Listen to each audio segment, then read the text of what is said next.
Bom dia. Sejam bem-vindos. É sempre uma grande alegria recebê-los. Manhã de sol, coisa boa, né? Então, vamos agradecer a Deus a oportunidade de estarmos juntos. Eu hoje quero falar com vocês. Olha, ali na frente, as meninas estão vendendo o mestre da consciência e os aprendizes da prática do amor, do Lacordaire. Ele, no final, vai estar autografando para vocês. Aproveitem. Eu acho que em outra vida eu fui vendedora. Ah, não, foi nessa mesmo, gente. A vivência do amor. Olha que lindo. Vocês precisam desse livro.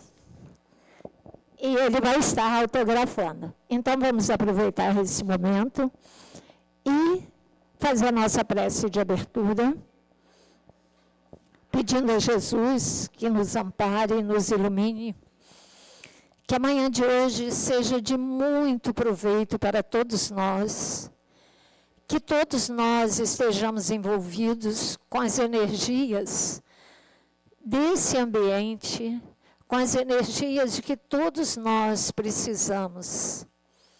Que a paz do Mestre Jesus esteja em nossos corações, que as nossas mentes estejam abertas para os ensinamentos da manhã de hoje. E ao sairmos daqui, possamos sair melhores do que quando aqui chegamos. Muito obrigado a essa casa que nos acolhe. Obrigada a todos os mentores que estão junto a nós nesse trabalho em que realizamos com tanto amor. Que todos os encarnados e desencarnados que aqui estão possam ser beneficiados com essas energias. Que assim seja, com a graça de Deus.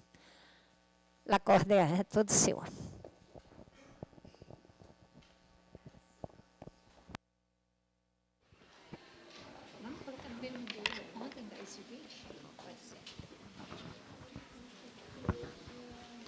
Bom dia. Que possa Jesus, este amigo incondicional das nossas vidas, prosseguir nos envolvendo na sua paz, no seu carinho, no seu amor. Muito bem. Vamos então dar continuidade ao nosso seminário de ontem. Nós tivemos a oportunidade de trabalhar conforme o conteúdo desses livros. Pode tirar um print depois para vocês pedirem. Ó. A cura espiritual da depressão, a cura espiritual da ansiedade e saúde espiritual. Né? E além das obras básicas e de Joana de Ângeles também. Nós tivemos a oportunidade de estar refletindo dentro da luz que a doutrina espírita nos oferece. E Allan Kardec, então ele coloca que a doutrina espírita ela é uma ciência, mas não é uma ciência qualquer. Não é uma ciência como é a matemática, a física, a química, a biologia. Ela é uma ciência que tem como objeto de estudo o ser inteligente que povoa o universo, que somos todos nós. E vem justamente nos dar parâmetros para que possamos desfrutar da felicidade. E a felicidade ela não consiste naquilo que nós temos, fazemos ou estamos, mas como nós nos vemos, como nós nos sentimos, no que temos, fazemos ou estamos. Porque tudo aquilo que nós temos é transitório, o que nós somos é permanente. E a doutrina espírita vem justamente estar nos trazendo toda essa orientação para que possamos trabalhar conosco os valores, como disse Jesus, que a traça não corrói, e que a ferrugem não consome e o ladrão não rouba. Então, os valores permanentes da vida. Não é?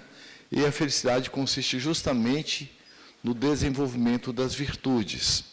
E qual é o parâmetro? As leis divinas. Ninguém vai ser feliz mentindo, fazendo falcatruas. A felicidade está em desenvolvermos o que nós já somos. Então, eu não vou buscar a felicidade. E ela é resultado da forma como nós lidamos conosco mesmo. Vimos também que nós estamos vivendo um momento sociocultural de grande conturbação social. Já dizia o grande poeta baiano Castro Alves, que a sociedade é a somatória de todos nós.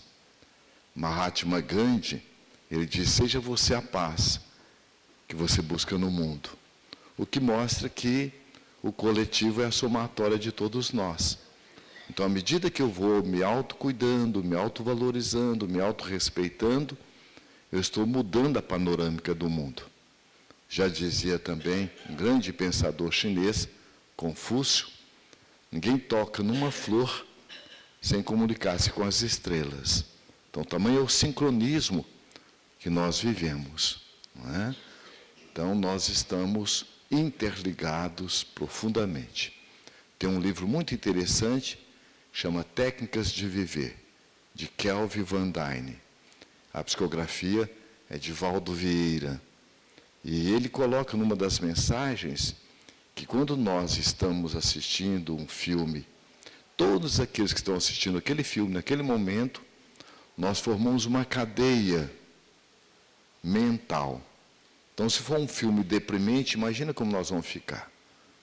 Se for um filme que realmente eleva, que edifica, nós estamos também somando para a edificação do cosmos.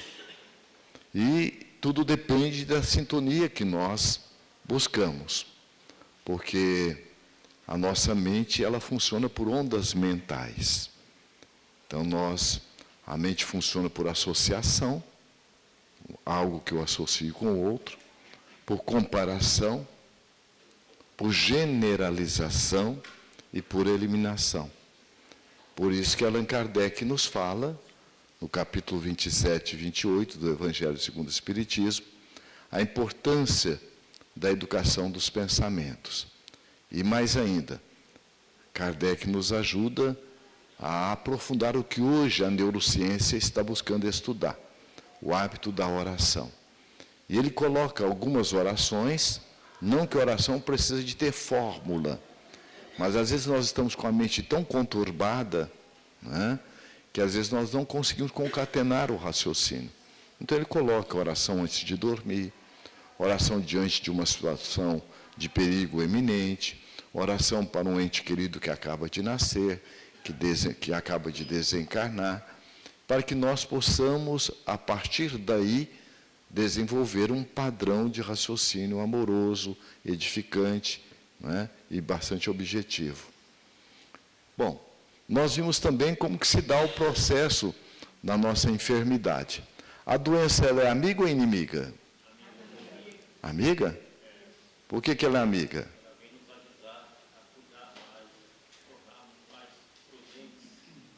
Muito bem.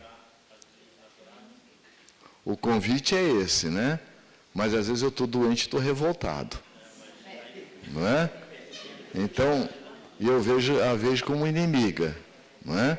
Mas a razão mesmo é que ela é um carteiro. Ela só vai falar, eu só vim te entregar a carta, foi você que escreveu. Não é? E enquanto você não pega a carta, ela fica ali. Não é? Porque Deus é amor. Jesus já nos afirma, o que o Pai quer é a morte do pecado, ou seja, da nossa ignorância, não do pecador. Então, a doença, ela vem como sendo uma oportunidade para nós refletirmos, né? E refletirmos com perguntas conscienciais. Por que eu estou nessa situação? O que eu fiz? O que eu deixei de fazer? Por que eu estou nessa situação? Porque a maré nunca está contra o nadador. A gente, não estou nadando contra a maré. Vai ter consequência. Porque quem controla a maré é o universo. Então, nunca a vida está contra você. Ela te devolve o que para ela você produz. Então, daí a importância de ver que a doença, ela é uma oportunidade para você refletir. Né? Enquanto você está morando nessa casa psicotrônica, que é o corpo da gente. Psico porque ela obedece aos impulsos mentais do morador e muitas coisas, muitas atividades o nosso corpo realiza sem que a gente perceba. Por quê? já faz num processo automatista, pela misericórdia divina. Nosso coração está pulsando independente da nossa vontade. Nós estamos respirando, olha, agora a gente percebe. Por quê? Nem percebíamos. Então nós vamos perceber que moramos numa casa muito amorosa e que merece toda a nossa gratidão. Não é? E a doença, então, ela vem justamente como sendo a estrutura mental, o sentimento que vai gerar o sentimento de desamor, que vai gerar a doença espiritual. Então, conforme nós pensamos, o nosso pensamento ganha forma, vida e movimento, diz o espírito André Luiz. E Allan Kardec, ele coloca que o pensamento é como se você jogasse uma pedra no meio do lago. E aquela pedra ela vai formar ondas. Então, nós, ao pensarmos, o nosso pensamento entra em contato com o fluido cósmico universal, independente do que nós estejamos pensando, ele vai ter uma resposta. Então, ele vai, alcança e volta, trazendo de volta para nós aquilo que nós produzimos. É por essa razão que a benfeitora espiritual da humanidade, Joana de Ângeles, diz assim: o mal que me faz mal não é o mal que eu faço, que o outro me faz. O mal que me faz mal é o mal que eu faço, que me torna uma pessoa momentaneamente má. Então você está se auto-bombardeando, se auto-intoxicando, dependendo da sua estrutura de pensamentos, né? Então, com isso, ele gera um quanto energético, que ele vai refletir primeiro no corpo perispiritual, que o que nós temos ligando o espírito ao corpo físico, Kardec coloca como sendo o perispírito. Ele tirou a palavra, na semente tem aquela película que está cheia de nutrientes que vai ajudar a semente. Então, chama perisperma. Então, a partir dali, ele criou o perispírito. Então, é semelhante ao cordão umbilical que liga o feto à mãe. Por isso que a pessoa, quando ela suicida, ela não rompe esse cordão umbilical. Ele só se desfaz com a morte natural ou com a intervenção dos benfeitores espirituais, assim como a parteira, né, para separar a criança ali no momento que ela nasce. Então, nós trazemos conosco essa ligação. E ela obedece justamente os nossos impulsos também mentais. Então, a doença ela ocorre primeiro no nível energético do perispírito. Por isso que nós vimos ontem, no caso da depressão, e a pessoa ela tem dores localizadas, vai ao médico, faz todos os exames, mas não consegue identificar. Por quê? Ainda não está no nível somático. E se a pessoa se cuida, muda os seus padrões mentais, daí a importância da leitura edificante, da mudança de hábitos, ela vai justamente estar se ajudando a sair desse quadro que ela se encontra. Senão, ele vai se agravando cada vez mais. Não é? Quando ela acontece, então, já no corpo físico, já está muito mais intenso. Agora, ela vem como sinal de alerta. Como nós vimos, é um carteiro. E o que eu quero fazer com isso? Porque nós somos o dono das nossas escolhas. Nós somos o dono das nossas situações. Da mesma situação, alguém tira a lamentação, o outro tira a gratidão. Então, tudo depende da nossa intimidade. É por isso que o Espírito Emmanuel diz assim, das pessoas, das coisas e das situações, sempre existem o melhor lado. Para todo mundo? Para aqueles que aprendemos a olhar pelo melhor lado. E a doutrina espírita, ela nos ensina a ver este melhor lado. Por quê? Porque ela vem nos mostrar que não existe o acaso, como também não existem milagres. Aquilo que nós atribuímos enquanto acaso e milagre, nada mais é do que uma pobreza de instrumentação para ferir a intimidade dos fatos. Então, eu vou estar partindo do efeito, eu remonto à causa. Por que eu estou nessa situação? Aí vem uma outra pergunta que também é fundamental. O que essa situação quer me dizer? Porque o próprio problema ele já tem embutido nele o encaminhamento. É como se fosse um nó. Né? Eu posso cortar o nó, mas eu posso desatá-lo. Tem nós que são trabalhosos. né? Então, o convite é desatar. E aí a importância também, porque muitas vezes em casos de doenças, nós vamos tomar o remédio, é importante? É. Então, a ação medicamentosa, ela é importante, mas ela vai tratar o efeito ou a causa? O efeito. A causa está na nossa estrutura mental. Eu mudar a minha estrutura de pensamentos, né? Então, muitas vezes, nós ficamos no campo da queixa, da lamentação, culpando o pai, culpando a mãe, né? E não nos percebemos como sendo o agente das nossas ações. Então, o que acontece? Aqui na passiva, é uma atitude de falso amor, a pessoa se acomoda, ela tem, na verdade, um ganho secundário. O que é um ganho secundário? É um ganho que não agrega valor. Por exemplo, o que a pessoa quer com fumar, beber, usar droga? Ela tem um ganho secundário. Ela não quer se matar, ela quer se atender. Mas a forma como ela está buscando é equivocada.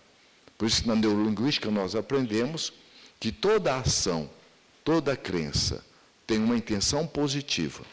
Quando essa crença é proativa, é positiva, ela tem a intenção positiva com uma direção adequada.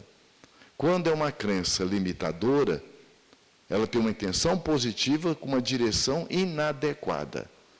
Então, aí nós vamos perceber que aqui, tem uma intenção positiva, mas com uma direção inadequada. A pessoa se acomoda diante da doença como se ela fosse inevitável, gerando a continuidade dessa. E a doença aqui, nós podemos dizer também que não é só a doença física, não. É a doença psicológica, a doença mental. Quantos de nós vemos, ou às vezes nos comportamos, como pessoas vítimas? Fica culpando o pai, culpando a mãe. Quantos de nós temos um padrão de guardar mágoa, de guardar ressentimento? Então, a doença, ela não é somente no corpo físico, ela começa justamente no nosso campo mental, na nossa estrutura de pensamento. Com isso, o que acontece? Ela vai dar continuidade dessa doença. Então, ela fica num ciclo vicioso. Eu, por muito tempo, eu achava que a oração de Francisco de Assis, Senhor, fazei de mim instrumento da sua paz. Era eu sair daí, abraçando todo mundo, beijando, sendo a paz para os outros. E não é verdade. Toda a mensagem desses benfeitores, como de Jesus, ela é intimista, é para cada um de nós.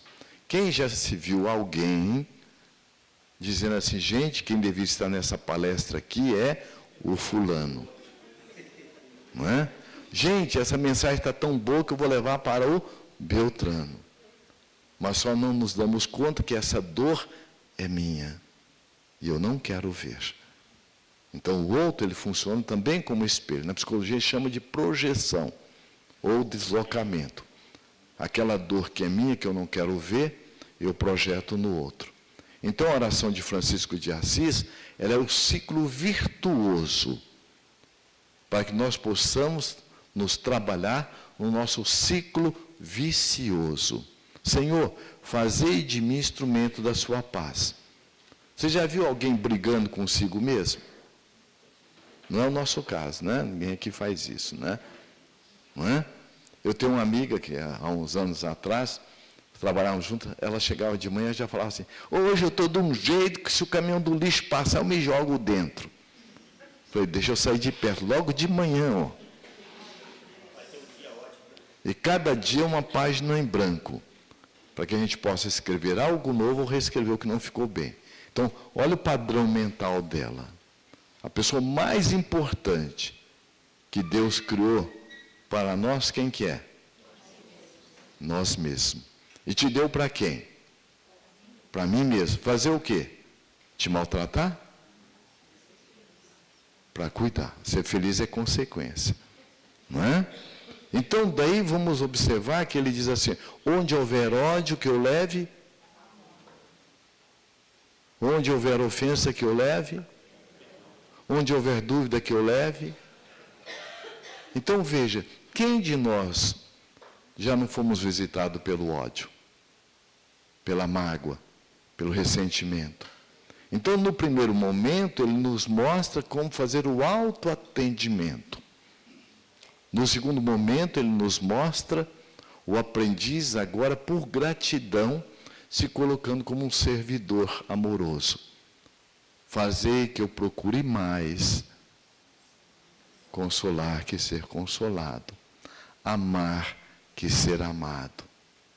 Aí nós vamos perceber, já alcançamos o nível da gratidão, que é o antídoto para qualquer doença. Então, daí vamos observar que, do outra polaridade, a pessoa revolta contra a doença, querendo arrancá-la de si mesmo, gerando um agravamento desta, e aí o que acontece? Avoluma muito mais o processo. Aí a gente vai observar o quanto é importante nós estarmos nos autoacolhendo, nos auto-observando, para estar nos ajudando.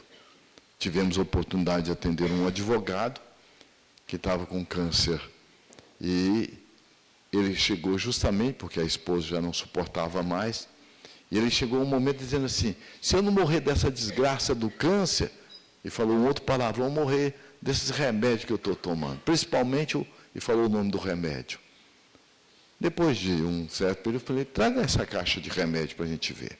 Ele trouxe. Eu disse: quanto custa o remédio? À época custava R$ 1.200, a coisa de 3 anos atrás. Eu disse: quantas pessoas têm condições de comprar um remédio desse? Eu não tinha pensado. Então pensa. Quantas horas de investimento tem dos cientistas para desenvolver esse remédio? Não tinha pensado. E aí fomos conversando, aí mostrando, e ele disse: então veja, esse remédio, ele está para te matar ou é seu amigo? Falei: rapaz, então é meu amigo, né? O fato é que depois ele dizia assim: bem, cadê o meu amigo aí que está na hora de tomar? E o mais interessante, ele tem que fazer rádio, sessões de radioterapia. E, à época, só tinha um lugar, que era um hospital público. E ele começou a ver quantas pessoas em dificuldades, que não podiam comprar o remédio que ele comprava com tranquilidade. E ele, inclusive, passou, olha, veja como a dor, quando nós a ouvimos e entendemos a sua mensagem, nós passamos a ser mais dóceis e nos colocamos numa postura de aprendiz da vida. O que ele passou a fazer? Ele passou a ajudar as pessoas, muitos ele havia ajudado a comprar, e a entrar, às vezes, com recurso jurídico para que o poder público pudesse ter o remédio para essas pessoas. O fato é, ele estava num quadro, caminhando para um processo terminal, foi se renovando, e veio a se recuperar. Por quê? O que o Pai quer não é a morte do pecador, é a morte do pecado. Então, quando nós mudamos, tudo muda à nossa volta, porque nós estamos mudando por dentro, muda a forma de ver. Não é? Então, aí a importância de nós estarmos, principalmente, mergulhando no conhecimento espírita, para estarmos desfrutando melhor de quem realmente nós somos. Aí tem a outra, que é a postura que vai agregar valor, é da proatividade. O que é proatividade? É uma palavra da moderna administração que significa o quê? A pessoa que sabe quem ela é. Primeiro, para quem? Para si próprio. E quem ela é nos seus diversos papéis. Papel de pai, papel de mãe, papel profissional. Porque quem não sabe quem é, vai ficar à mercê da validação do outro. O que os outros vão dizer, o que os outros vão pensar. E ninguém consegue agradar ninguém. Não é? Mas além de saber quem é uma pessoa que também que sabe onde está e onde quer chegar. Porque quem não sabe onde está, como vai chegar onde quer chegar? Onde eu estou com o meu medo? Onde eu estou com as minhas mágoas? Onde que eu estou com as minhas inseguranças?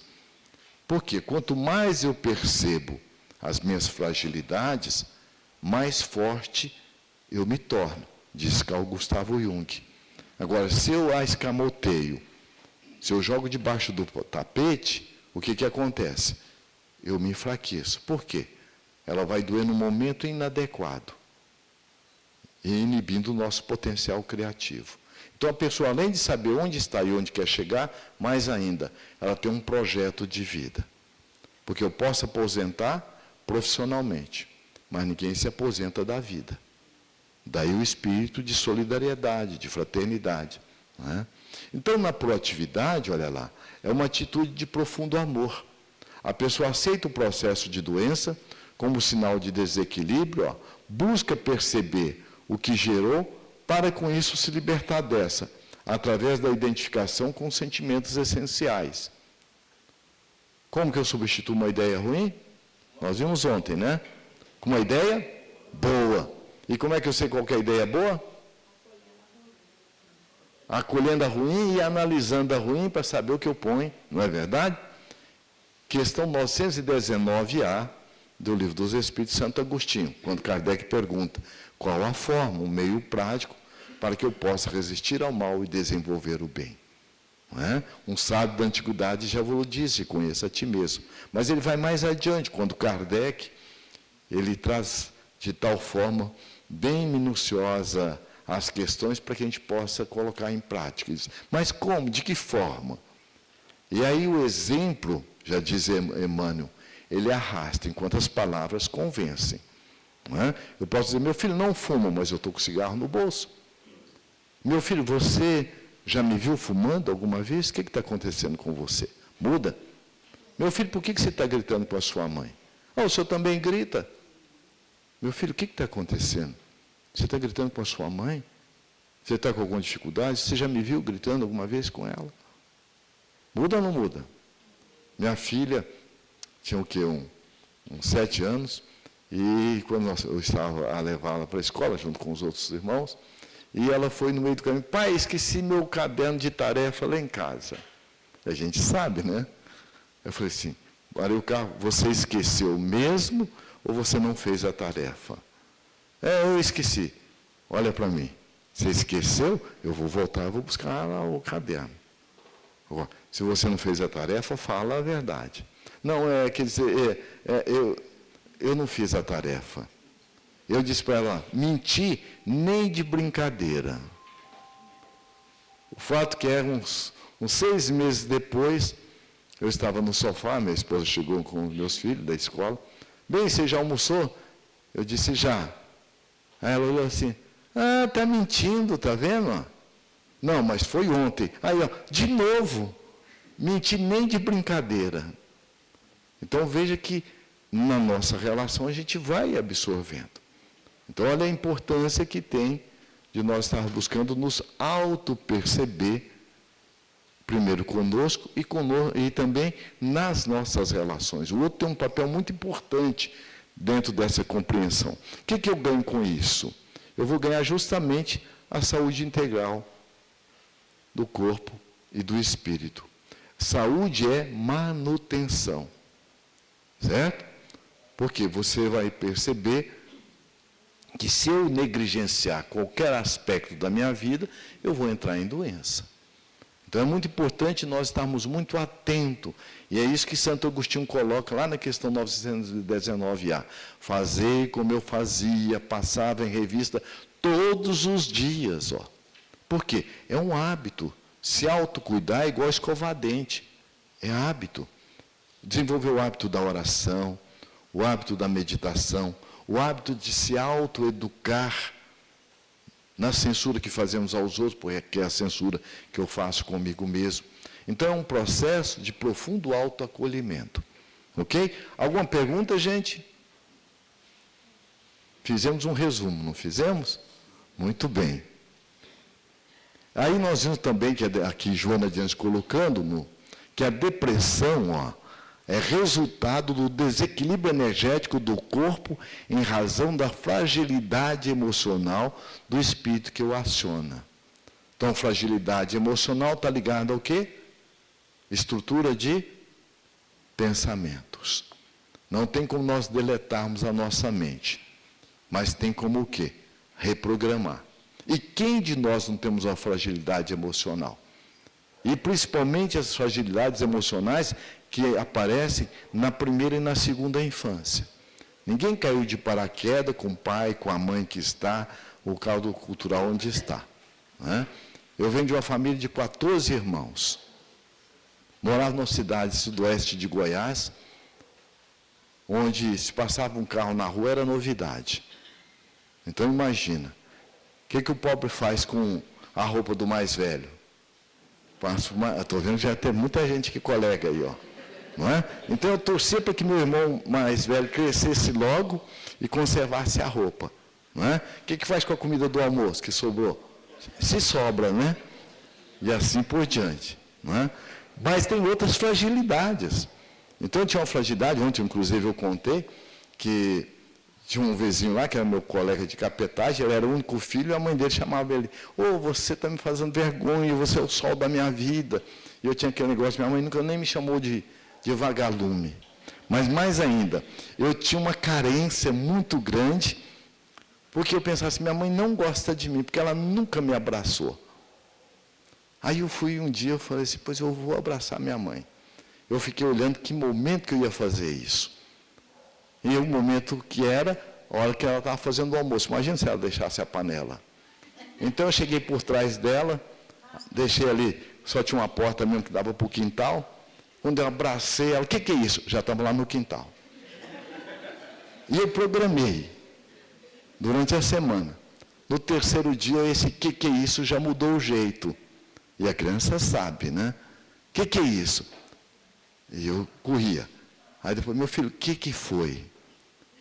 Ô mãe, é o seguinte, ó, a dona Joana abraça o filho dela, diz que ama, que a senhora nunca me abraçou, nem disse que me ama.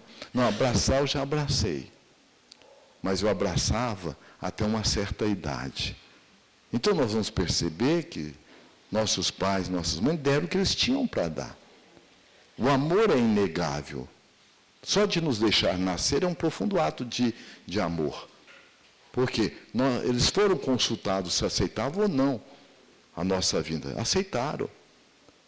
Agora, muitas vezes eles não têm a afetividade expressa como fazer carinho, de um abraço, não é? Como contamos ontem na palestra.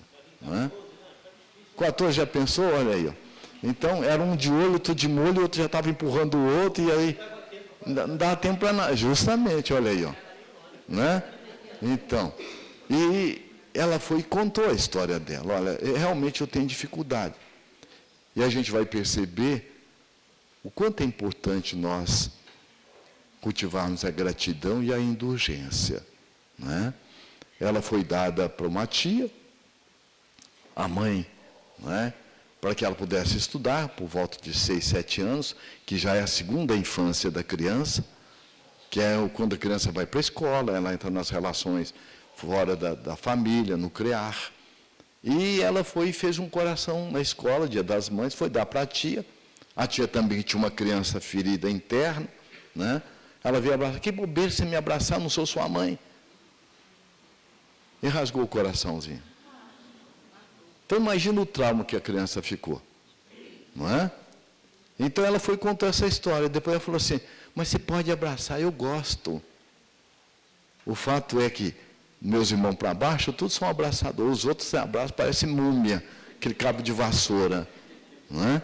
Então a gente vai observar que todos nós temos, de alguma forma, um conflito a ser trabalhado. E não é o outro que é o responsável. Filho de alcoólatra, ele tem que ser alcoólatra?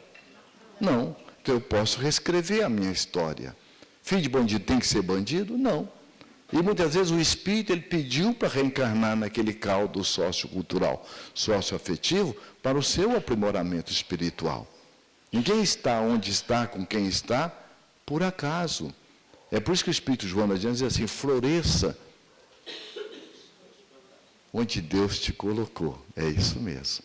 Olha como isso é profundo. Não é verdade? Porque onde você estiver, como você estiver, você está no coração de Deus. Não dá uma sensação gostosa? Não tem desamparo diante de Deus. Ninguém está desamparado. Eu, que às vezes não tenho olhos de ver, ouvidos de ouvir.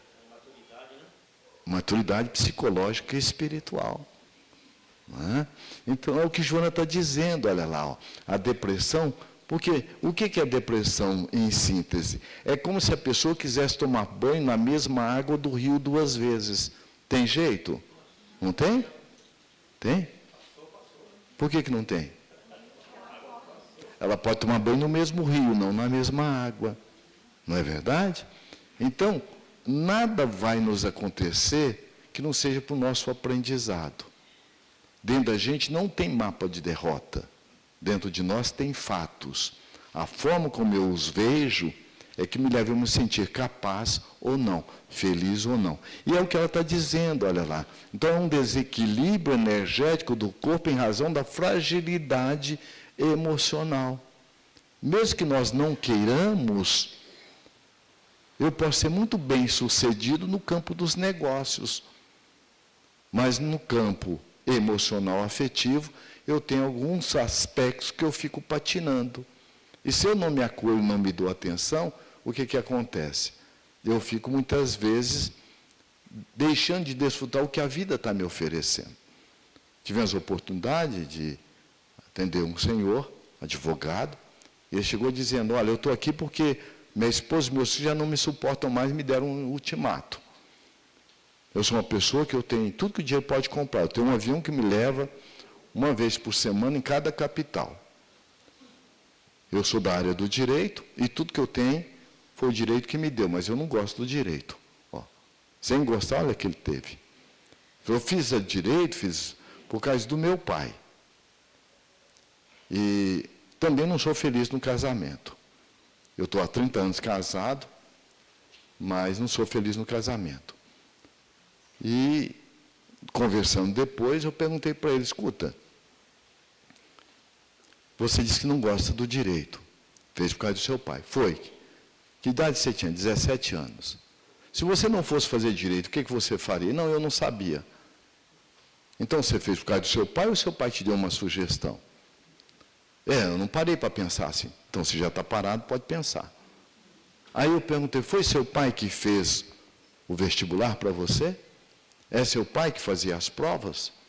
Não, fui eu. Então, quem que realmente quis que você fizesse? Existe uma lei do universo que chama lei de permissão. Às vezes a pessoa ela tem uma conquista em vários aspectos, mas ela não se permite desfrutar, porque ela não está se percebendo. Então isso gera um vazio existencial. E aí, em relação ao casamento, você casou com quantos anos? Com 26. Tem 30 anos, você está com 56. E por que você casou? Eu casei porque minha esposa ficou grávida. E você namorava com ela há quanto tempo? 3 anos. Eu disse, e você hoje não ama mais sua esposa? Não, eu estou acostumado. Eu falei, alguém fica 30 anos porque está acostumado numa relação? Eu fiquei, eu estou. Eu falei, e por que você não a abandonou quando ela ficou grávida? Não, eu não podia fazer isso? Como é que pode? É meu filho. Eu falei, olha, um garoto de 26 anos que assume uma companheira de 3 anos de relacionamento e casa, ele é responsável ou irresponsável? Responsável. Vocês estavam lá na hora que ele respondeu isso?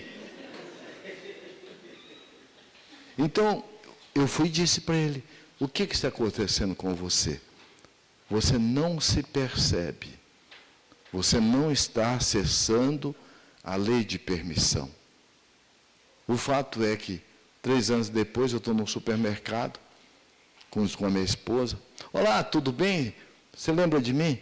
Eu falei, olha, eu convivo com tanta gente e tal. Eu sou aquele que não se assumia no direito lá de ter a esposa, de ter os filhos. Olha, eu quero te apresentar aqui minha nova esposa. Eu falei, meu Deus, será que ele largou e casou? Aí ele chamou a esposa, olha, esse aqui, ó, é o Lacordaire e tal. Ah, é você? Olha, eu quero te agradecer, porque eu ganhei um novo marido sem largar dele. Eu falei, eu ganhei uma nova esposa sem largar dela. O que mudou? Por isso que Allan Kardec coloca no Evangelho segundo o Espiritismo o ponto de vista. O ponto de vista. E é o que a doutrina espírita nos ajuda a ver texto e contexto. O que estava faltando para ele? Se perceber dentro do contexto. Era uma pessoa íntegra, era uma pessoa que se dava o melhor, era uma pessoa que ele tinha, na relação com a família, uma integridade. Mas ele não se permitia, ele não estava sendo amigo de quem? Dele mesmo. Então ele tinha coisas, pessoas, mas tinha um vazio existencial. Porque ele não se via e não se permitia desfrutar do que ele havia conquistado. Então veja como é importante o que Joana coloca aqui. Então cada um de nós temos um conflito nosso. Então qual é o meu? Como que eu posso, muitas vezes, me ajudar? Outro dia, atendendo um adolescente, ele diz assim, cara, na terceira sessão, agora eu vi que sou um cara inteligente, muito competente. Por quê? Conduzindo minha vida de freio de mão puxada até agora, olha onde eu cheguei. Imagina agora que eu estou me amando e soltando o freio de mão, onde eu vou poder chegar? Então, muitos de nós, às vezes, estamos nos conduzindo numa relação limitante. Porque nós não somos limitados. Potencialmente, todos nós somos capazes. Eu é que me limito. Então, eu fico numa relação limitante, em virtude das minhas crenças e valores. Olha a importância que tem de nós estarmos buscando nos perceber. Bom, ontem, algumas pessoas chegaram e pediram para que eu trouxesse o blog. Meu filho hoje de manhã, falei com o Luiz, ele ligou para mim, pai, abri uma nova aba no meu blog, e quem quiser agora a palestra é só acessar. Então pode tirar o print aí, ó. Esse é, ó, neuberf.blogspot.com. Né? Então, como eu contei ontem, meu filho é um lesionado cerebral, ele iria realmente estar desencarnando, e a gente vê, gente, a misericórdia divina. Por bondade, nosso querido Divaldo, chegando dos Estados Unidos, ficou sabendo do acidente, ligou para nós no hospital, e ele falou, olha, você e a sua esposa, minha esposa chama Neuza, você e a Neuza, teve moratória antecipada graças ao trabalho do bem. Então veja a importância que tem o trabalho que nós nos dedicamos no movimento espírita, na casa espírita. Porque não é porque é um trabalho voluntário, eu vou fazer a hora que eu quero e do jeito que eu quero. Requer responsabilidade moral. Por quê? Nós vamos observar, como contamos também ontem, no livro Transtornos Psicológicos, Psiquiátricos e Obsessivos, do Filomeno de Miranda, aquela jovem que estava grávida de um anicéfalo, veja, semanas antes, os benfeitores espirituais já estavam preparando a pessoa que ia receber na porta da casa espírita. Preparar a pessoa que ia fazer o diálogo fraterno com aquela pessoa.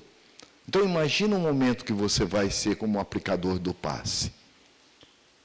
No livro Missionários da Luz, o Espírito André Luiz coloca e conta a história de uma senhora que quando ela entrou na casa espírita pela primeira vez, foi o benfeitor espiritual dela, o anjo de guarda dela, buscou na rede do bem qual é a casa que poderia atendê-la.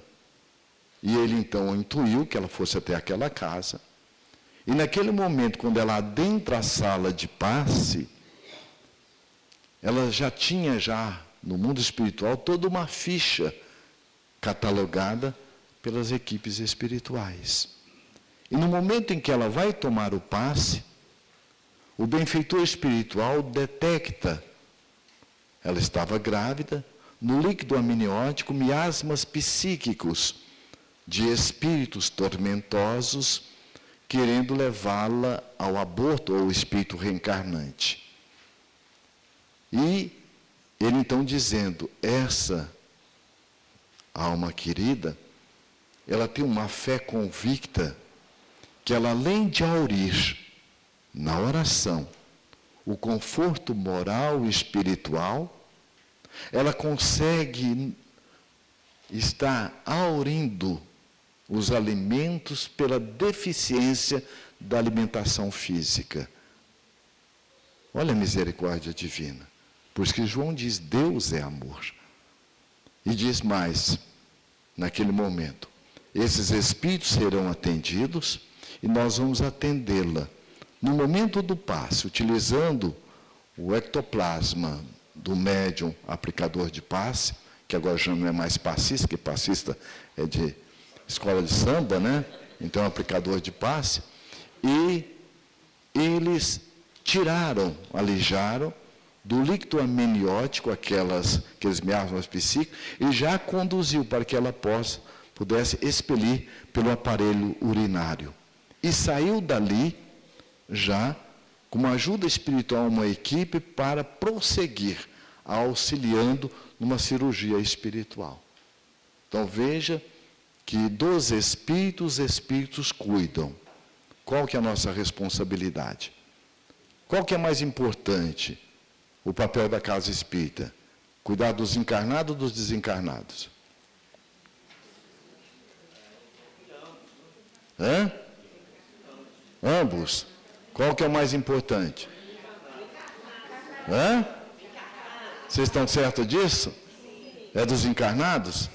Por que é mais importante os encarnados? Porque os espíritos obsessores, eles são intrusos? São? Não? Eles são filhos de quem? E você é filho de quem? Então o que ele é seu? Irmão? Sócio de dificuldade. Sócio de perturbação. Sócio de deficiência. É ou não é? Então você ajudando o encarnado, ele mudando a cabeça dele, o que acontece? Muda a amizade. Eu venho, igual o Luiz, o Batman ali, de mocidade, de evangelização. Né? Eu fui fazer uma palestra de reinauguração de uma casa espírita lá, não vou falar que é minha cidade, porque a cidade não é minha cidade onde me acolheu. E quando eu estou lá no meio da palestra, eu vejo a minha primeira evangelizadora. Eu fiquei tão emocionado, e a hora que eu desci, que fui abraçá-la, ela diz assim, eu sabia que um dia esse capetinho ia virar gente. Né? Então, eu me recordo que na mocidade, aquela época mocidade, tinha o dirigente. Então, eu era o dirigente da mocidade, e junto com outro amigo, eu havia recebido a direção, e ele o responsável pelo estudo. E nós participávamos, também naquele período, da reunião mediúnica. Um espírito foi e pediu licença ao dirigente, eu quero dirigir algumas palavras ao Armando, que era um amigo. E ele foi e disse, Armando, nós estamos ligados tão profundamente que quando você pensava, eu pensava. E quando eu pensava, você pensava. Olha a relação simbiótica. Não é? Então o Armando ele foi e disse, você se lembra quando você recebeu o Evangelho segundo o Espiritismo? Você lembra as náuseas, os sonos que você tinha? Eu lhe provocava. E você persistiu. Quantas vezes nas reuniões que eu às vezes lhe acompanhava, lhe induzia ao sono hipnótico, e chegou um momento que eu fui me distanciando de você porque você foi mudando. Você mudou, você foi participando das reuniões públicas, você foi participando dos estudos, e como nós dois estamos tão ligados intimamente, veio a necessidade da sua companhia, a sua saudade. Olha a afinidade energética perispiritual. E com essa distância, a dor da saudade, eu lembrei da minha mãe, me ensinando a orar. E naquele momento, uma força estranha dentro de mim me impulsionou a orar. E eu vi descortinar na minha frente a figura amorosa e carinhosa da minha mãe, que me abraçou e disse: "Oh, meu filho, há quanto tempo eu aguardava essa oportunidade." E eu fiquei muito emocionado, chorei, e ela disse: "Agora você tem um caminho a percorrer." E eu fui acolhido aqui nessa casa espírita. Fiz curso de espiritismo. E como o magnetismo ninguém perde, eu agora, junto com você, eu vou estar agora incentivando os jovens às leituras. Porque aquilo que eu tentei lhe prejudicar, hoje eu compreendo que era um mau uso da minha energia. E nós vamos estar juntos, doravante. Porque aqui nesta casa, há um grupo muito intenso de benfeitores espirituais, com vários departamentos de atendimento aos espíritos desencarnados. Então nós vamos perceber a importância que tem a casa espírita estar se organizando. Nossa companheira mostrou o livro O Mestre da Consciência e os Aprendizes do Amor. Há uma das páginas que nós aproveitamos a fala dos benfeitores e descrevemos o papel da casa espírita, de uma instituição espírita séria, e os trabalhadores. A importância que tem de nós obedecermos como um antídoto para os nossos males o trabalho voluntário. Já dizia e diz essa benfeitora da humanidade, Joana de Ângeles: remédio que se põe na ferida do próximo é medicação que se coloca na própria alma. Então, concluindo, Divaldo depois disse assim: olha, na quinta-feira, o acidente foi na terça. Quando foi na quarta-feira, nós fomos no hospital, ele mexeu a mão. Divaldo então ligou dizendo: olha, os benfeitores espirituais reprogramaram o programa do Neuber, que é o seu filho. Eles consultaram se ele aceitaria a moratória. E ele aceitou. E eles utilizaram o crédito de vocês para oportunizá-lo a moratória. Então veja como é importante. O trabalho do bem não somente faz bem para todos nós, como também ele se dissolve, ele atende a nossa cadeia dos corações amigos que estão muito próximos de nós. Então veja a importância que tem de nós estarmos nos dedicando ao trabalho do bem. Aí eu digo assim: então eu não posso perder esse emprego, né? Muito bem. Joana de Ângeles, nesse livro, olha, que é o livro de Vida Feliz, ela diz assim: Jesus disse, em relação à questão da ansiedade, quando ela aborda: não se turbe o teu coração, ensinando que a calma e a confiança em Deus deve ser o lema de toda criatura que deseja encontrar a felicidade. Por quê? Quando ela coloca isso, olha, como recordando Jesus, não se turbe o teu coração, quando nós já entramos num processo de autoconscientização. Não é? Por exemplo, se chegar alguém para você, que você está no atendimento do diálogo fraterno: olha, eu não estou vendo a luz no fundo do túnel, eu estou pensando em me suicidar. O que ele está te dando de dica mais importante?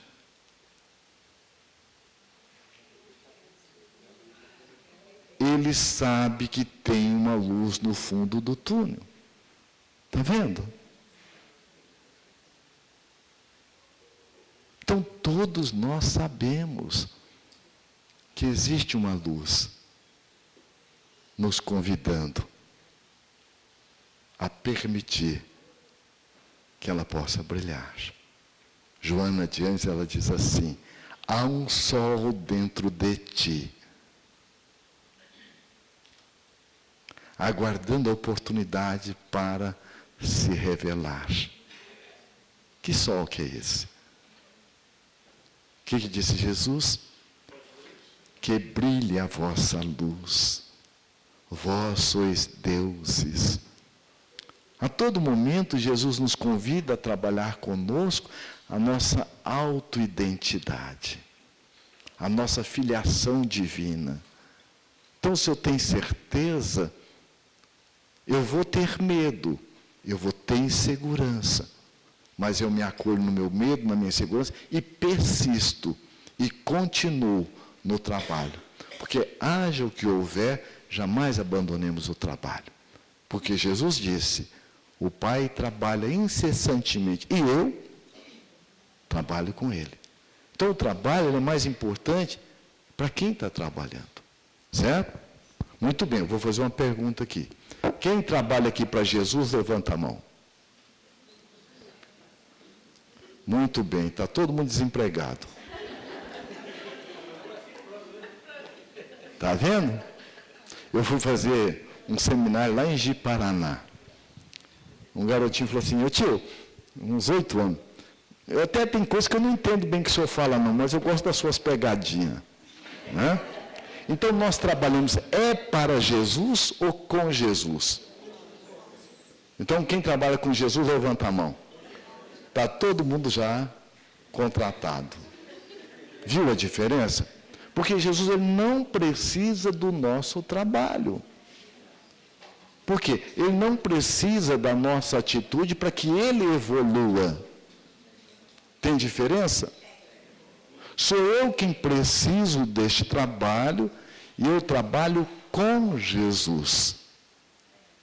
Na empresa que eu trabalho é para a empresa que eu trabalho ou é para mim na empresa? Vou perguntar de novo. Na empresa que eu trabalho é para a empresa ou para mim na empresa que eu trabalho? Para mim na empresa que eu trabalho. Porque se eu não corresponder com a entrega que ela espera, o que ela vai fazer? Então, se eu não corresponder os ditames que o trabalho me pede, seja no trabalho da casa espírita, ou seja no trabalho do bem, Jesus vai ficar na minha mão? Eu vou ser substituído ou não? Mas quem que perde? E Jesus nunca troca 6 por meia dúzia, é ou não? Eu convivia com o presidente da Federação Espírita do Mato Grosso, e chegou perto dele uma companheira, e disse assim, Praeiro, é o seguinte, aquela fulana que você trouxe para o trabalho, está fazendo isso, e era alguém que eu conhecia também, até gostava dela. Na hora que ela foi falando, até eu comecei a ficar com raiva da outra. Aí ele parou, depois dele, olha o que é a sabedoria, né, de quem realmente tem internalizado os preceitos do Cristo na sua vida. E ele é realmente um verdadeiro espírita. E ele ouviu e tudo, depois disse assim, fulana, muito bem, quem te convidou para o trabalho? Foi o senhor. Se não, a casa espírita aqui é de quem? É de todo mundo, mas quem que é o responsável e coordenador pela casa e toda a casa espírita? Bom, aí é Jesus. Então, vê, se Jesus é o coordenador geral de todo o trabalho do bem, quem te convidou para o trabalho? Foi o senhor? Não. Eu só fui um intermediário, fui uma ponte, mas quem te convidou foi? Foi mesmo? Vocês também? E ela falou, então, sendo assim, não tem outro jeito, foi Jesus. E quem foi que convidou a fulana? Não, foi o senhor também. Não. Foi Jesus. E ela foi, deu um checkmate nele, antes dele falar isso, no final da conversa. Ou ela, ou eu. Pronto, aí a coisa... Ele disse, então, se foi Jesus que te convidou, que também convidou a companheira, e eu só fui intermediário, então você não tem nada a ver comigo, você vai ter a ver com Jesus. Então você fala para Jesus. Porque a casa espírita precisa de vocês duas. Agora é você que decide.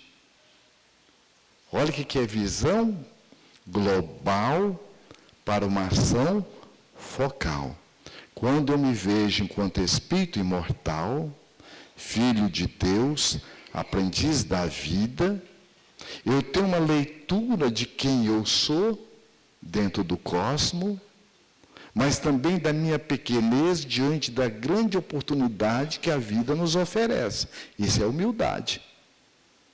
E quando ele fala, a casa precisa das duas e você quem decide, o que ele fez? Respeitou a lei de liberdade. E ao respeitar a lei de liberdade, ele também a responsabilizou. Viu como é importante? Então é justamente o que Joana nos ajuda a refletir, não é? Olha ainda que ela diz, ó. Se coloca, ó, nunca falta motivos para preocupações inquietando o coração, perturbando a vida. Nunca falta motivos para preocupações inquietando o coração, perturbando a vida. Você está no trânsito, ele está tumultuado. Não é isso? Agora, você se perturbar com o trânsito é seu. Porque você não tem domínio sobre o trânsito, mas você tem domínio de como eu quero me sentir diante do trânsito. Eu posso ver o trânsito tumultuado e manter a serenidade e ter mais cuidado. Agora eu posso muitas vezes, olha, esse trânsito me perturba, esse trânsito. Não. É o seu marido que te perturba? É o seu filho que te perturba? É a esposa? Não. O outro é trânsito. Você não tem domínio pelo que tem de fora, mas você tem domínio de como eu quero me sentir diante da minha esposa quando ela está nervosa. Como eu quero me sentir diante da agressividade do meu filho adolescente. Eu não tenho como pedir do que ele faça, mas eu tenho um autodomínio para saber como eu quero me sentir. E é o que Joana nos coloca. Ó. Se colocas as tuas ansiedades em Deus, Ele confia a tua vida, tudo transcorre normalmente. E se algo perturbador acontece, a serenidade assume o controle da situação e age com acerto. Faz sentido? Em tudo, quando nós encontrarmos a Deus, no livro dos Espíritos, ó, Deus pune aqueles que agem contrário às suas leis. Não é? Então nós vamos perceber que Deus é sinônimo de quê? Como que Deus atua diante das criaturas e da sua criação? Ele fica vigiando cada um o que você está fazendo? Isso é visão de Deus antropomórfico. Deus criou suas leis. E onde Ele as colocou? Na nossa consciência. Nós somos os únicos seres da criação que somos os responsáveis pela realização das leis divinas. É o código moral. Os animais, eles são regidos por automatismo. Eles não têm a lei de liberdade. Portanto, também não têm a lei de responsabilidade. E assim sucessivamente. Nós não. Então, nós somos os responsáveis, como co-criadores e colaboradores da divindade, para realizar as leis divinas. Então, se nós trocarmos aqui, falarmos o seguinte, ó, se colocas as tuas ansiedades, quando ele coloca aqui, dentro das leis divinas, sabendo que nada vai te acontecer por acaso, que existe a lei de liberdade, que existe a lei de responsabilidade, que existe a lei de sociedade, de solidariedade, o que ela diz aqui, ó? Ele confias a tua vida, eu sei que onde eu estiver eu estou dentro dessas leis que me protegem, que me orientam, ó, tudo transcorre normalmente. Por quê? Eu sei que quanto mais eu busco me sintonizar com quem eu sou, diante das leis, mais autoconfiante eu me torno. Faz sentido? Eu sei ler o código de trânsito. Eu sei que é uma faixa contínua, eu sei que é uma faixa pontuada, eu sei que é uma placa de contramão. Então, se eu sei, eu vou ter medo de dirigir. E também se eu sei dirigir, e sei que as placas vão me orientar. Então, quando ela diz isso, então nós estamos mergulhados nessa lei. Então, ó, e se algo perturbador acontece, ó, se o trânsito está tumultuado, ou sua esposa está nervosa, o esposo está nervoso, o filho está nervoso, você não tem domínio sobre ele. Mas sobre você, você tem. Então, olha aqui. A serenidade assume o controle da situação e busca agir com acerto. Por quê? Porque você focou em você. Faz sentido, gente? Justamente. Você se permitiu sentir o tumulto, mas não se tumultuar. Porque não é negar o que eu sinto. Eu tenho medo, eu tenho insegurança, eu tenho momentos de raiva, eu tenho momentos de ansiedade. Agora, o que eu quero fazer com isso? Eu tenho entrando ou eu tenho saindo? Se eu tenho saindo, eu estou bem. Eu estou buscando me equilibrar. Tudo bem, gente? Perguntas? Muito bem. Bom, nós vamos aqui, ó, vou pôr tudo para a gente tirar um print aqui, ó. Pronto, pode tirar o print. Já o resumo quase do seminário, viu? Então, olha aqui, ó. Nós temos 2 movimentos. Um movimento de pós-ocupação e outro movimento de pré-ocupação. Certo? Na pós-ocupação está preso aonde? Olha aqui. Está preso aonde? A pós-ocupação. Estou perguntando os encarnados, gente. Pós-ocupação, o que é pós? Depois, então eu estou preso no... E o passado existe? Não existe? Hã? Existe? Tem como eu lá mudar alguma coisa? Então já foi. E o futuro existe? Também não? O que existe? Por isso que chama o quê? Presente, que é o aqui e agora, que é o da ocupação. Então, na pós-ocupação, olha lá, eu não podia ter errado. Podia ou não? Então, eu estou me proibindo algo que nem Deus me proíbe, porque é o quê? Está dentro de qual lei? Lei de liberdade, que está de mão dada com outra lei, assim com ela. Qual que é? Qual que é? Lei de responsabilidade. Lei de causa e efeito. Então, eu não podia ter errado. Eu estou me acolhendo ali? Não. Eu estou me fortalecendo ou me enfraquecendo? Senhor, fazer de mim instrumento da sua paz. Ó. Eu estou brigando comigo ali ou não? Mais ainda, ó, eu não devia ter feito. Não devia, mas fez? Então você está se assumindo a responsabilidade? Também não.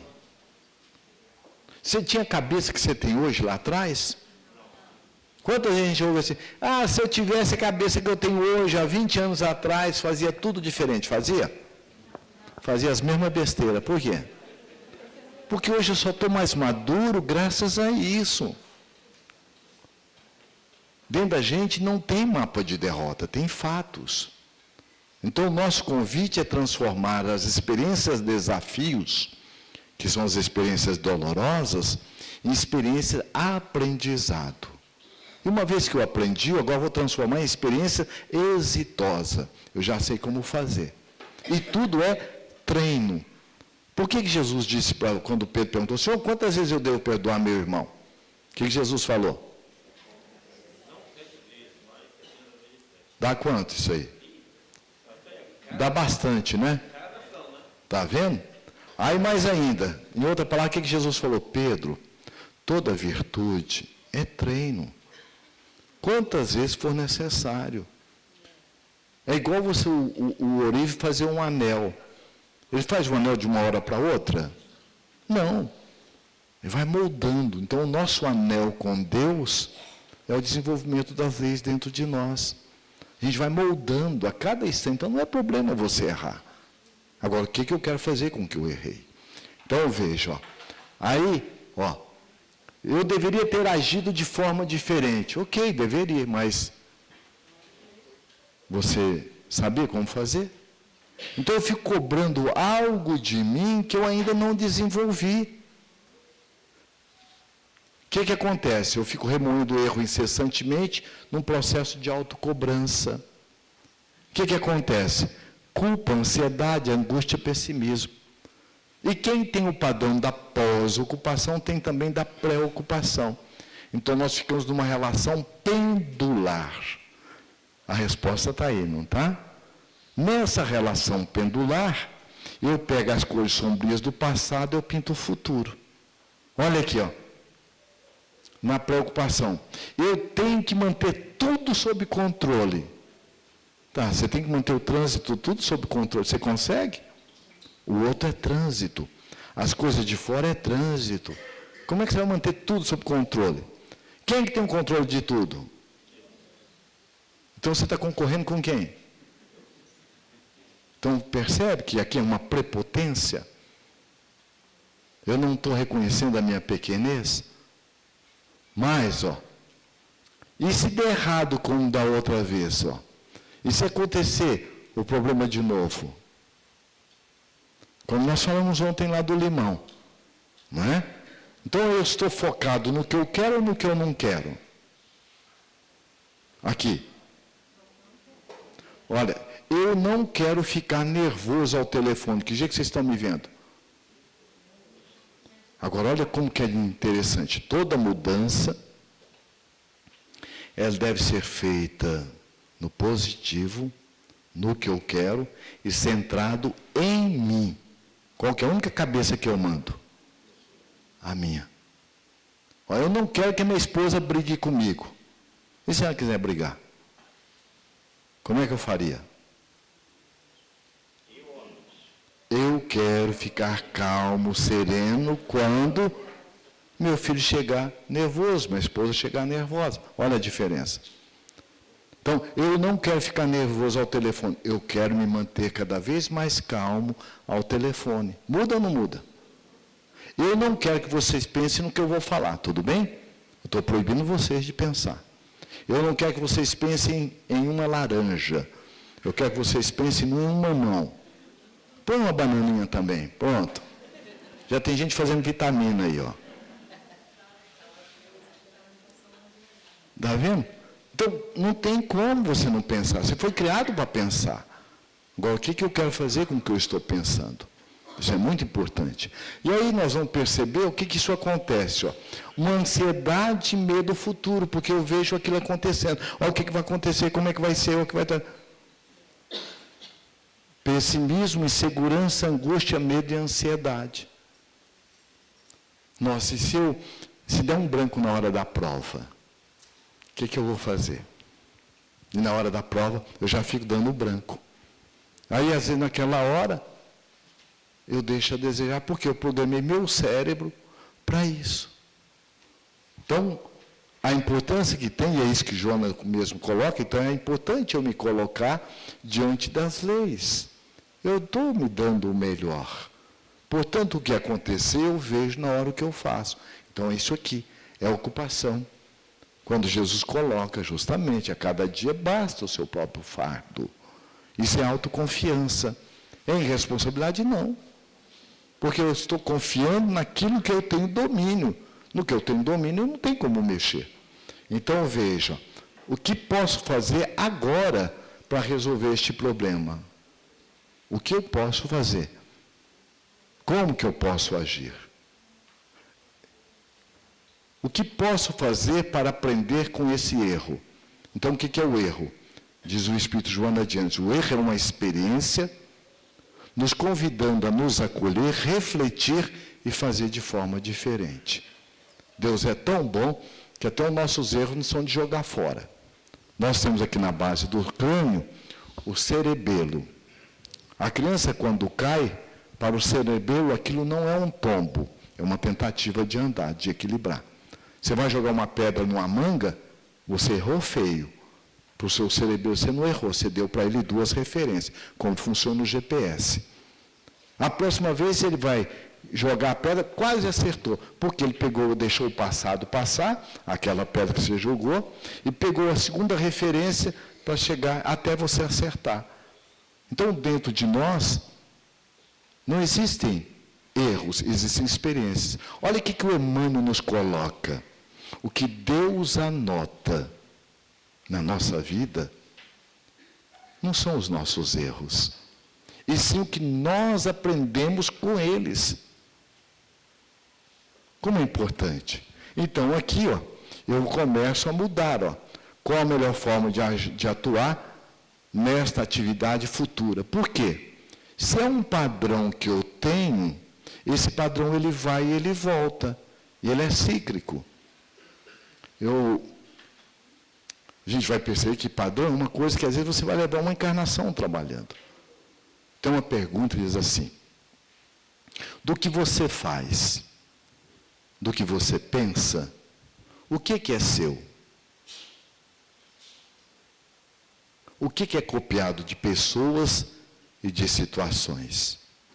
Meu filho, você não deve confiar em mulher nenhuma, a não ser na sua mãe. Ele cresce ouvindo isso. Minha filha, você não deve ficar dependendo de homem nenhum, nem confiar em homem. Ela cresce ouvindo isso. E aí o que acontece? São crenças que a gente vai absorvendo. Nós temos crenças verbais e crenças não verbais. Por exemplo, eu tinha uma crença que eu tinha um medo muito grande. Eu chegava a ter taquicardia quando eu entrava nela, que era um padrão. Medo de desencarnar e deixar minha esposa viúva com um filho pequeno. E meus filhos cresceram. De repente voltava aquela coisa. Um dia eu falei, não, peraí, deixa eu me dar atenção aqui, deixa eu ver o que está acontecendo. E comecei a meditar. Depois de um tempo eu percebi. Eu me vi direitinho. Quando eu tinha 13 anos, meu pai desencarnou. Eu vi minha mãe debruçada na beira do caixão chorando. Ela só disse assim: oh meu Deus, o que vai ser de mim, dos meus filhos? Meu marido morreu e eles estão todos pequenos. Qual que era o meu medo? Isso era meu ou era da minha mãe? Mas eu absorvi. Por quê? A minha situação era outra, não eram as mesmas condições do meu pai, a esposa era outra, estava outra situação. Mas a mente, ela trabalha por associação, comparação e generalização. Então, nesse momento, além de generalizar, ela elimina qualquer possibilidade de ser diferente. Então, veja a importância de nós estarmos nos dando atenção, como está na questão 919A do Livro dos Espíritos. Então, com isso, eu passo agora a ter uma atitude responsável, serena e flexível. Quanto de crença que a gente está pondo no marido que não é dele? Na esposa que não é dela? Por exemplo, o caso do advogado lá. Por que ele não desfrutava? Crenças limitadoras. Quanta crença a gente não está pondo nos nossos filhos? E assim por diante. Eu não quero que meu filho passe o que eu passei. E quem falou que ele vai passar o que você passou? Ele vai se dar melhor do que você, se você deixar. Porque a psicologia é muito clara, diz assim, o filho só cresce se o pai e a mãe deixam. E deixar como nós vimos dos ganhos secundários. Né? Então, veja, é outro seminário. Utilização da energia para superar os obstáculos quando eles surgem. Aprende com o passado e planeja o futuro. Então, não é negar o passado, porque são experiências importantes para que eu possa planejar os próximos passos. Quando? Aqui, agora. Com isso, o que acontece? Eu vou agora adquirir serenidade e otimismo de uma forma realista e com paz interior. Porque eu sei que eu estou fazendo a melhor parte. E a vida não é ingrata. Só que as oportunidades da vida batem na porta. Mas não arromba a porta e nem abre fechadura. A responsabilidade é de quem? De cada um de nós. Tem sentido? Vocês já estão virando hoje já, né, gente? Então nós vamos para o intervalo agora, né? E voltamos aqui 20 para as 10, pode ser? Para as 11, né? Para as 11, né?